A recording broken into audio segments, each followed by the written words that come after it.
Thank you for coming to meet.js 2017. My name is Patryk Ziemkowski. I work at Attention. I'm a software engineer. And today's talk is going to be, as well, about performance. So continuing what Tomasz was telling you about. But this one is going to tackle the problem, or rather tell you how does the browser actually work in the background. So I will not be showing you any cool techniques, any new frameworks. I'm going to tell you about stuff that you use every day. You probably did use some techniques that use this knowledge, but you probably did never ask yourself, how does actually this stuff work behind the scenes? And let's try and see what exactly does happen there. So this is a question that you should ask yourself at some point during your career, your software engineer career.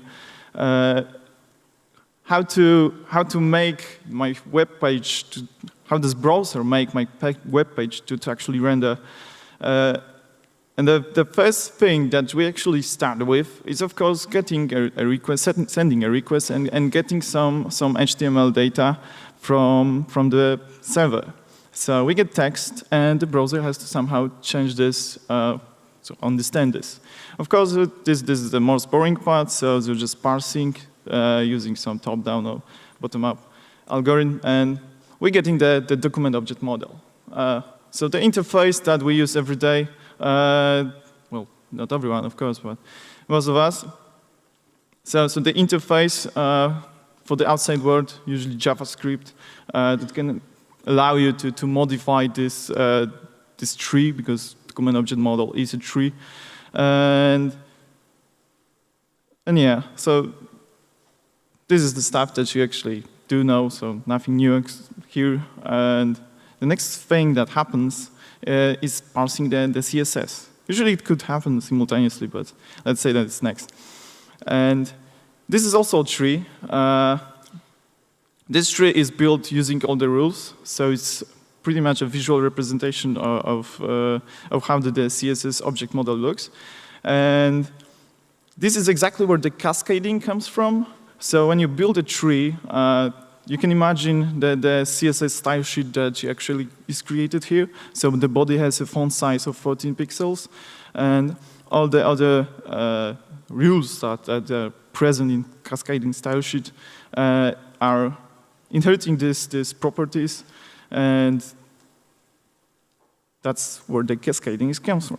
And in the tools, DevTools in Chrome, you can notice that this state is marked as a blue, color-coded with blue. Then we combine the DOM and CSS object model, and we get something called render tree. That's when the things start getting interesting. Browsers create, Firefox names it frames, and Chrome names it renderers. So each of the nodes in the render tree is named the renderer. And renderer is a visual representation, so it's representing a rectangle, so an area in your browser, in a viewport, that is going to be rendered. At this point, it doesn't have any geometry, so the browser doesn't yet know where it should be rendered. It did apply the styles, so each node has styles and rules associated with each node. You can notice here that some of the elements from the document object model are missing, because of course we are not rendering head elements. All other elements that got display none here disappeared. So render tree optimizes at this point that elements that should not be rendered, should not be in the render tree, they're not going to be included. Also, some new elements show up, so pseudo elements that you created in your style sheet. And each of the nodes is, of course, some object created, so a class, an instance of a class. And this process is showed in the DevTools of Chrome, as we mostly are using Chrome to detect this stuff. Is showed as recalculate style, and It's color-coded with purple. Sorry, I'm kind of nervous. Yeah, so the next step that the browser has to take is to calculate the geometries of the render tree that we previously created. So each of these blocks here represent an area from the render tree. And this is the most expensive part of the whole pixel pipeline, so the critical rendering path. It's calculating how much space and what are the positions of each of the elements. And this means that for most of the components, most of the elements that we have, it's a single passing process, and it's using a dirty bit system. So whenever something is marked as changed, as dirty, it's going to be recalculated, and its position is going to be it's going to be calculated using the rules of the style sheet that we previously created. So you can imagine that when you change a style, an attribute on a body, that changes its width, for example, then the width of every component that is a child of body is going to be recalculated as well. So this is the thing that starts to be pretty expensive. And usually this is the place where you're looking for the most optimizations during your rendering. I mentioned that it's usually a one-time passing process, so it just goes in a recursive manner deep into the children and calculates their positions and sizes. But there are components as tables that require multiple passes because it's a bit more complex. Yeah. This is each of the elements that we had previously rendered in a render tree named here. And of course, it's also color-coded with purple.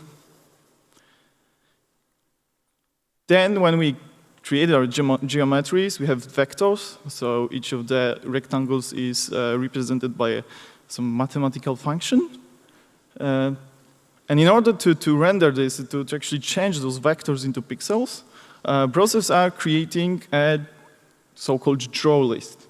So each of the elements gets its, let's say, section with list of calls, basically functions, these fundamental functions that can draw text, rectangles. Some of you who have experience with OpenGL can recognize that it's pretty similar to the low-level rendering. And of course, the color code for this one is paint. Green. This step also includes decoding of the images that were previously loaded into the memory and resizing them. And also, all of this is rendered to layers, those layers that we can create, for example, by adding translate z0 will change. So by coding this in CSS, we can actually introduce more layers. Of course, too many layers will impact your performance. That's another talk. The next step is compositing the layers. So previously we created those layers. We rendered some pixels onto those layers, and now we need to order those layers. So we avoid problems with when something should appear on top of each other. Without this ordering, we would end up with things that are incorrectly ordered and placed beneath something that shouldn't be. For some time, I couldn't find this now in the newest version of Chrome developer tools, but there is a tab that is called layers. It was still there a version before, but when you have to use an experimental property to actually show those layers, and they can tell you which and what is the representation of layers on your page to actually make you understand that how many of them you have and what is the actual ordering.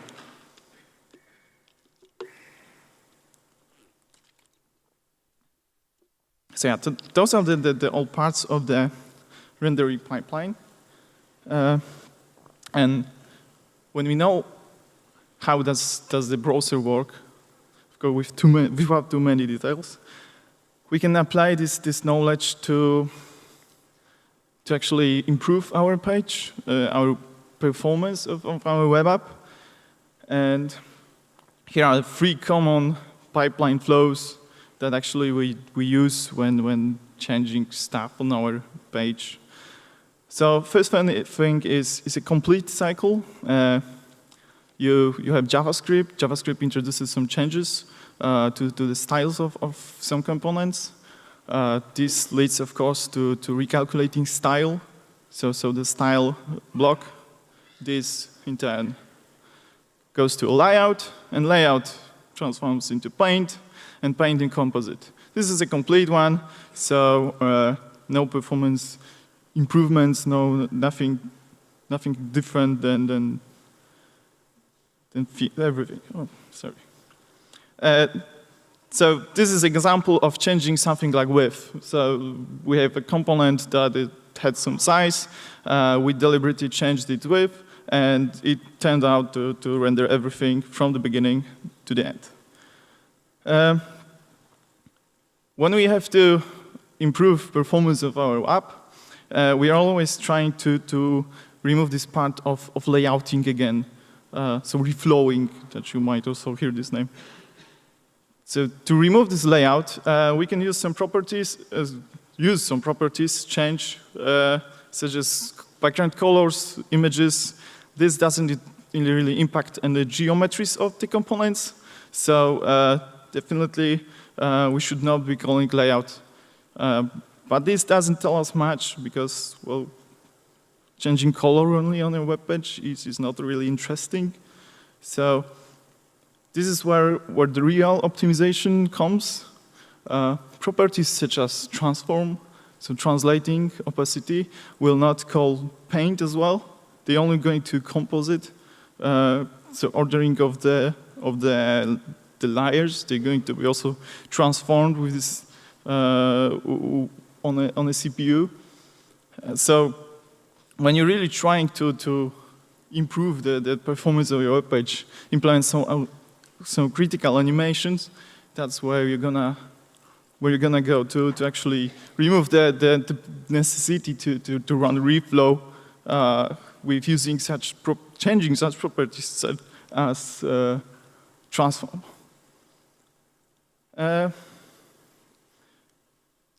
There's such thing as forced synchronous layout that causes layout thrashing. This is when we constantly read and write from and to the DOM, changing our properties, which force changing of layout too often. So you can imagine that when you change width of a component in a single event cycle, this turns into complete change of complete re-rendering of your frame. And when you do this constantly inside one cycle, so you write to, let's say, change a width of a component, you read some other width of another component, and write again, you are forcing layout each time you read a value because the data, the rendering tree has been marked as dirty. That's the dirty bit system. And this is some example page, no demos, because it would, of course, fail. You can imagine that this works like this. You have this green little box that you can change sizes, and other components, the texts, are also changing size relating to this one. This is simple pseudocode, let's call it, to render this. And you can notice that in this loop, we read the size of the component of the block and apply the same width to the paragraphs. So this is exactly what I was talking about a minute ago. We read and write without pre-caching this data, and every time we read something, when we change something a millisecond ago, it has to recalculate everything to give you the real value. So, because otherwise, it wouldn't be sure what the size is because you changed something in the tree. A children has been marked as dirty, so the parents, all the ancestry has to be recalculated. This is how it shows up in your developer tools.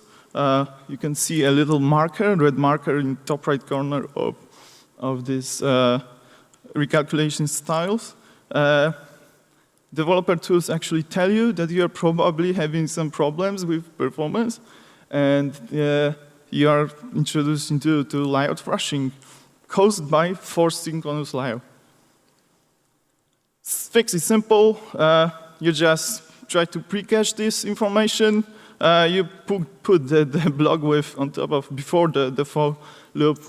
So we actually only apply the width to each paragraph. We don't have to read the value, so the data doesn't have to be recalculated every time the loop goes through. So to sum things up, the Pixel pipeline is the critical rendering path is a very important thing for you to know about. I encourage you to read, of course, more because this is just the basic stuff. I did tell you that I'm going to tell you how it exactly works, but of course we could have a whole conference about this. But remember about the main important parts. Like ranching your JavaScript causes recalculating styles, causes layout, causes paint, and this causes composites. Thank you.